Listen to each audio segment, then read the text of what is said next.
Hello friends, welcome to my YouTube channel Samrat education. दोस्तों, आज की इस वीडियो में आप लोगों को बीएससी एग्रीकल्चर फोर्थ सेमेस्टर के एक विषय एग्रीकल्चर इन्फॉर्मेटिक्स एजी 410 का 15 मोस्ट इम्पॉर्टेंट टॉपिक बताने वाला हूँ, 15 मोस्ट इम्पॉर्टेंट क्वेश्चन बताने वाला हूँ। तो आप लोग वीडियो पूरा देखिएगा, और यदि आप लोग इसका पीडीएफ चाहिए तो डिस्क्रिप्शन में व्हाट्सएप ग्रुप का लिंक और व्हाट्सएप नंबर दिया गया है, मैसेज करके आप लोग इसका पीडीएफ भी ले सकते हैं। तो चलिए स्टार्ट करते हैं। हमारा जो पहला टॉपिक है वह है कंप्यूटर। तो कंप्यूटर क्या होता है?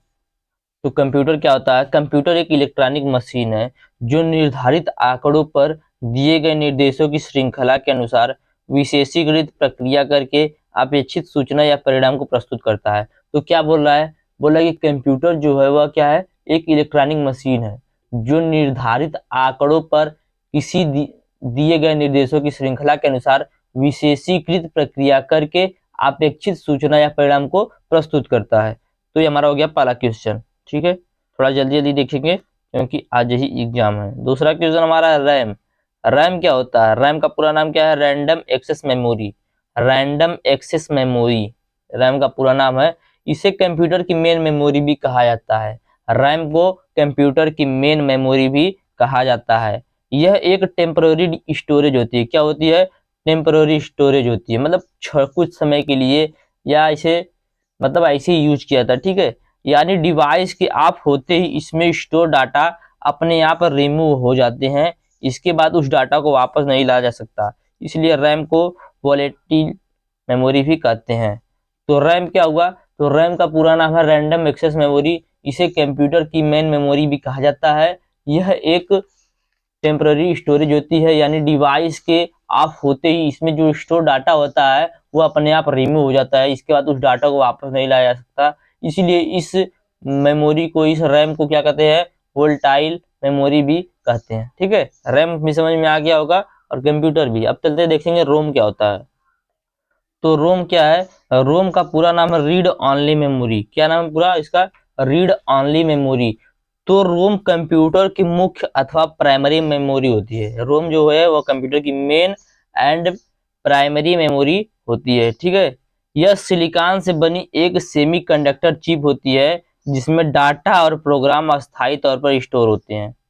यह सिलिकॉन से बनी एक सेमीकंडक्टर चिप होती है जिसमें डाटा और प्रोग्राम स्थायी तौर पर स्टोर होते हैं तथा कंप्यूटर के बंद होने पर भी समाप्त नहीं होते, रिमूव नहीं होते। लेकिन जो रैम था वह क्या होता है? इसमें भी डाटा स्टोर होता है लेकिन टेम्पररी स्टोरेज होता है। ठीक है, क्योंकि जब डिवाइस बंद होता है तो अपने आप रिमूव हो जाता है। लेकिन जो रोम होता है, रीड ऑनली मेमोरी होता है, इसमें डाटा स्टोर होता है लेकिन कंप्यूटर के ऑफ होने पर भी समाप्त नहीं होता है। तो रोम क्या हो गया? रोम कंप्यूटर की मुख्य अथवा प्राइमरी मेमोरी होती है। यह सिलिकॉन से बनी एक सेमीकंडक्टर चिप होती है जिसमें डाटा और प्रोग्राम अस्थायी तौर पर स्टोर होती हैं तथा कंप्यूटर के बंद होने पर भी समाप्त नहीं होते हैं। तो ये हो गया हमारा रैम, रोम और कंप्यूटर। आगे देखेंगे माउस। माउस क्या होता है? तो माउस तो सब लोग जानते हैं, लेकिन यदि लिखने को दे दिया तो क्या लिखेंगे समझ में नहीं आएगी, इसलिए मैं बता दे रहा हूँ। तो माउस क्या होता है? तो माउस कंप्यूटर का एक दोस्तों डिवाइस होता है, एक इनपुट डिवाइस है। माउस क्या है? एक इनपुट डिवाइस है। अभी मैं आप लोग बताऊंगा इनपुट डिवाइस क्या होता है। तो माउस जो है वह कंप्यूटर का एक इनपुट डिवाइस है जिसका वास्तविक नाम पॉइंट डिवाइस है। क्या है? Point device. माउस कंप्यूटर का एक इनपुट डिवाइस है जिसका वास्तविक नाम पॉइंट डिवाइस है। इसका उपयोग मुख्यतः कंप्यूटर स्क्रीन पर आइटम्स को चुनने, उनकी तरफ जाने तथा उन्हें खोलने एवं बंद करने में किया जाता है। ठीक है, माउस के यूजर कंप्यूटर को निर्देश देता है। इसके द्वारा यूजर कंप्यूटर स्क्रीन पर कहीं भी पहुंच सकता है। आप लोग देखेंगे माउस जो होता है कंप्यूटर पर चलाएंगे तो इस आकार का दोस्तों एक तीर टाइप का रहता है। माउस को दोस्तों इससे कंट्रोल किया जाता है। यदि हम इधर घुमाएंगे माउस को तो ये तीर जो इधर जाएगी, इधर घुमाएंगे तो इधर जाएगी, ऊपर करेंगे तो ऊपर जाएगी, नीचे करेंगे तो नीचे आएगी। तो ये दोस्तों माउस होता है। माउस क्या है? माउस एक इनपुट डिवाइस है जिसका वास्तविक नाम पॉइंट डिवाइस है। इसका उपयोग मुख्यतः कंप्यूटर स्क्रीन पर आइटम को चुनने, उनकी तरफ जाने, उन्हें खोलने एवं बंद करने में किया जाता है। माउस के यूजर कंप्यूटर को निर्देश देता है। इसके द्वारा यूजर कंप्यूटर स्क्रीन पर कहीं भी पहुंच सकता है। ठीक है, तो ये हो गया माउस। आगे चलते हैं। इनपुट क्या होता है? तो अभी मैंने बताया कि माउस एक इनपुट डिवाइस है। तो इनपुट होता क्या है? तो इनपुट का अर्थ है निविष्ट या निवेश करना। मतलब दोस्तों निवेश मतलब क्या होता है? इन्वेस्टमेंट। निविष्ट मतलब होता है दोस्तों प्रेजेंट। ठीक है, तो इनपुट का अर्थ क्या है, निविष्ट या निवेश करना। जब हम किसी डिवाइस में निवेश करते हैं तो उसे इनपुट कहते हैं। इनपुट डिवाइस क्या होता है, तो कंप्यूटर का वह प्रत्येक डिवाइस अर्थात उपकरण जिसके द्वारा डाटा अर्थात सूचना प्रविष्ट कराते हैं वह सभी इनपुट डिवाइस कहलाता है। कंप्यूटर का वह प्रत्येक डिवाइस अर्थात उपकरण जिनके द्वारा डाटा अर्थात सूचना को प्रविष्ट मतलब प्राप्त कराते हैं वह सभी क्या कहलाते हैं, इनपुट डिवाइस कहलाते हैं। ठीक है, आगे चलते हैं, देखेंगे www क्या है, वर्ल्ड वाइड वेब। तो www का पूरा नाम क्या, जब भी हम कोई वेबसाइट खोलें तो बोलता है www डॉट वगैरह वगैरह दोस्तों। तो www का पूरा नाम क्या होता है, www पूरा नाम होता है वर्ल्ड वाइड वेब। ठीक है, यह इंटरनेट की एक सर्विस होती है। जो www है यह इंटरनेट की एक सर्विस होती है जिसे W3 या वेब भी कहा जाता है, जिसे W3 या वेब भी कहा जाता है। वर्ल्ड वाइड वेब दुनिया भर के एड्रेस का कलेक्शन करता है। वर्ल्ड वाइड वेब जो है वह दुनिया भर के एड्रेस का कलेक्शन है जिसके द्वारा HTML में बनाए गए विभिन्न प्रकार के डॉक्यूमेंट आपस में हाइपरलिंक के माध्यम से जुड़े हुए होते हैं। जिसमें क्या होता है, HTML में बनाए गए जो विभिन्न प्रकार के डॉक्यूमेंट होते हैं वह आपस में हाइपरलिंक के माध्यम से जुड़े होते हैं। तो www क्या हो गया, www का पूरा नाम है वर्ल्ड वाइड वेब। यह इंटरनेट की एक सर्विस होती है जिसे W3 या वेब भी कहा जाता है। वर्ल्ड वाइड वेब दुनिया भर के एड्रेस का कलेक्शन करता है जिसके द्वारा HTML में बनाए गए विभिन्न प्रकार के डॉक्यूमेंट आपस में हाइपरलिंक के माध्यम से जुड़े होते हैं। यह एक सूचना प्रणाली होती है। www क्या है, यह एक सूचना प्रणाली है जो इंटरनेट पर उपलब्ध डॉक्यूमेंट का समूह है। यह आपस में एक दूसरे के साथ हाइपरटेक्स्ट से जुड़े हुए होते हैं। तो यह था www। उम्मीद करते हैं आप लोगों को यह भी समझ में आ गया होगा। आगे चलते हैं, OS क्या है, ऑपरेटिंग सिस्टम। OS का पूरा नाम होता है ऑपरेटिंग सिस्टम या कभी कभी देता है कंप्यूटर ऑपरेटिंग सिस्टम। ठीक है, तो OS क्या होता है, ऑपरेटिंग सिस्टम। ऑपरेटिंग सिस्टम एक ऐसी कंप्यूटर का सिस्टम सॉफ्टवेयर है जो सभी हार्डवेयर सॉफ्टवेयर संसाधनों का प्रबंध करता है और कंप्यूटर प्रोग्राम के लिए सामान्य सेवा प्रदान करता है। ऑपरेटिंग सिस्टम क्या है, ऑपरेटिंग सिस्टम एक कंप्यूटर का सिस्टम सॉफ्टवेयर है जो सभी हार्डवेयर सॉफ्टवेयर संसाधन का प्रबंध करता है और कंप्यूटर प्रोग्राम के लिए सामान्य सेवा प्रदान करता है। आगे चलते हैं, देखेंगे DBMS। DBMS क्या होता है, database management system. Database management system, तो यह कंप्यूटर का एक सॉफ्टवेयर एप्लीकेशन होता है। डेटाबेस मैनेजमेंट सिस्टम क्या है, यह कंप्यूटर का एक सॉफ्टवेयर एप्लीकेशन होता है जिससे डेटाबेस के साथ इंटरैक्ट करने और उपयोगकर्ता को व्यवस्थित और कुशल तरीके से डाटा को प्रतिबंधित करने, संग्रहित करने, पुनर्प्राप्त करने और मैनिपुलेट करने में मदद के लिए डिजाइन किया जाता है। तो डेटाबेस क्या होता है, डेटाबेस कंप्यूटर का एक सॉफ्टवेयर एप्लीकेशन होता है जिसमें डेटाबेस के इंटरेक्ट करने और उपयोगकर्ता को व्यवस्थित और कुशल तरीके से डेटा को प्रबंधित करने, संग्रहित करने, पुनर्प्राप्त करने, मैनिपुलेट करने में मदद के लिए डिजाइन किया जाता है या किया गया होता है। ठीक है, आगे चलेंगे, देखेंगे सोर्स ऑफ प्रोग्राम।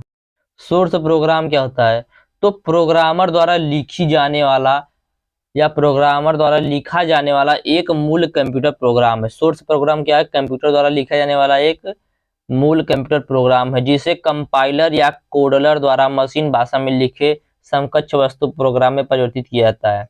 तो सोर्स प्रोग्राम क्या है, सोर्स प्रोग्राम प्रोग्रामर द्वारा लिखी जाने वाला या लिखी जाने वाली एक मूल कंप्यूटर प्रोग्राम है जिसे कंपाइलर या कोडलर द्वारा मशीन भाषा में लिखे समकक्ष वस्तु प्रोग्राम में परिवर्तित किया जाता है। ठीक है, आगे देखेंगे कोबोल क्या है, COBOL मतलब कॉमन बिजनेस ओरिएंटेड लैंग्वेज जिसका पूरा नाम है। तो इसका उपयोग मुख्य रूप से कंपनियों और सरकारों के लिए व्यवसाय, वित्त और प्रशासनिक प्रणालियों में किया जाता है। रक्षा क्षेत्र में, बीमा क्षेत्र इत्यादि जैसे अनुप्रयोगों में बड़ी डेटा प्रोसेसिंग की आवश्यकता होती है जो कोबोल का व्यापक उपयोग करते हैं। तो कोबोल क्या होता है, कोबोल का पूरा नाम क्या है, कॉमन बिजनेस ओरिएंटेड लैंग्वेज।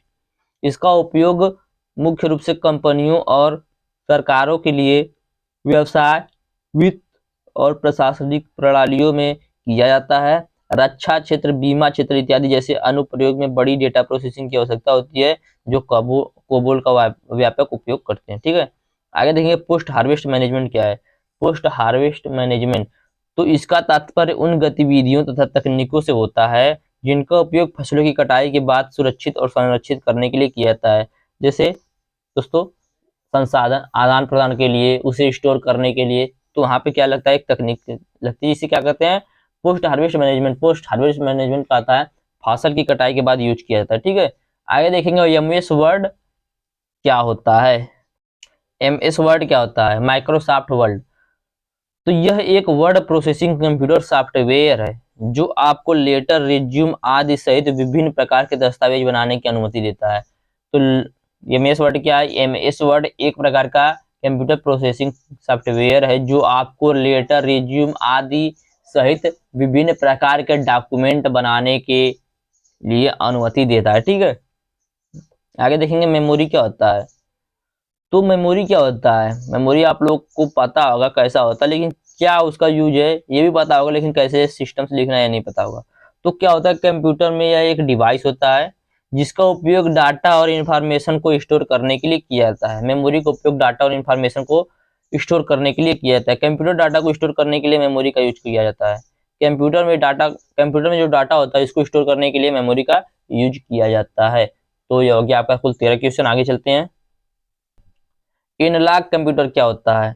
तो यह ऐसे कंप्यूटर होते हैं जो भौतिक मात्राओं को मापने का कार्य करते हैं। एनालॉग कंप्यूटर ऐसे कंप्यूटर होते हैं जो भौतिक मात्राओं को मापने का कार्य करते हैं। इन्हें किसी विशेष कार्य को करने के लिए बनाया जाता है। इनकी मेमोरी बहुत छोटी और सीमित होती है। इस कंप्यूटर की गति अत्यंत धीमी होती है। एनालॉग कंप्यूटर जो होता है यह ऐसा कंप्यूटर होता है जो भौतिक मात्रा को मापने का कार्य करता है। ठीक है, इन्हें किसी विशेष कार्य को करने के लिए बनाया जाता है। इनकी मेमोरी बहुत छोटी होती है और सीमित होती है। इस कंप्यूटर की गति भी अत्यंत धीमी होती है। तो यही था एनालॉग कंप्यूटर। आगे देखेंगे इम्पैक्ट प्रिंटर क्या होता है। तो इम्पैक्ट प्रिंटर क्या होता है, यह ऐसे प्रिंटर होते हैं जो आमतौर पर एक विशेष प्रकार के हैमर का उपयोग करते हैं, मतलब हथौड़े जैसा एक हैमर आता है उसका उपयोग करते हैं। इसमें टेक्स्ट को प्रिंट करने के लिए रिबन और पेपर पर हथौड़े या पिन से प्रहार किया जाता है। इस प्रकार या इस तंत्र को इलेक्ट्रोमैकेनिकल तंत्र के रूप में भी जाना जाता है। तो यह था इम्पैक्ट प्रिंटर। इम्पैक्ट प्रिंटर में दोस्तों एक हैमर का उपयोग किया जाता है टेक्स्ट को प्रिंट करने के लिए। ठीक है, आगे एक क्वेश्चन, एक दो क्वेश्चन और बता देता हूं मैं आप लोगों को। सीपीयू, सीपीयू क्या होता है, सीपीयू का पूरा नाम क्या है। तो सीपीयू का पूरा नाम है सेंट्रल प्रोसेसिंग यूनिट। क्या नाम है, सेंट्रल प्रोसेसिंग यूनिट। ये इसे कंप्यूटर का मस्तिष्क भी कहा जाता है। ठीक है, इसे क्या कहता है, कंप्यूटर का मस्तिष्क भी कहा जाता है। कंप्यूटर में सबसे पहले आंकड़े को इनपुट यूनिट द्वारा संग्रहित कराया जाता है। फिर इनपुट द्वारा ये आंकड़े सीपीयू की एक भाग मेमोरी में जाते हैं। इसके बाद सीपीयू एक एक इन आंकड़ों को तर्क तथा गणित का प्रयोग करके प्रोसेस करता है। वह जिस रूप में हम चाहे यानी लिखित, ध्वनि, चित्र आदि के रूप में मांगे जाने का परिणाम प्रस्तुत करता है। तो दोस्तों ये होता है सीपीयू। ठीक है, ई ई कृषि पूछता है दोस्तों, एग्जाम में हर बार पूछता है, इस बार भी पूछ सकता है। आप लोग पढ़ लीजिएगा, मैं थोड़ा सा बता देता हूँ कि जो ई कृषि है ना, ये भारत के जो गांव हैं वहां पर जो सेवाएं पहुंच रही विभिन्न प्रकार की, उनके रहन सहन कार्य करने की प्रणाली में बदलाव आ रहा है। कि दोस्तों भारत की ज्यादातर आबादी गांव में रहती है, इसलिए गांव में संचार की सुविधा पहुंचने के बाद ई खेती की दिशा में कदम बढ़ रहे हैं। निजी कंपनियों के सहयोग में पंजाब में ई खेती की शुरुआत भी हो गई है। अब इसे पूरे देश में विस्तारित करने की तैयारी चल रही है। ठीक है, तो ये ई खेती को आप लोग जरूर पढ़ लीजिएगा, ई खेती आ सकता है एग्जाम में। तो उम्मीद करते हैं हमने अभी तक जितना बताया आप लोग समझ में आया होगा। वीडियो अच्छा लगा तो वीडियो को लाइक कीजिएगा, चैनल को सब्सक्राइब कीजिएगा और अपने दोस्तों के पास शेयर भी जरूर कीजिएगा। धन्यवाद, जय हिंद।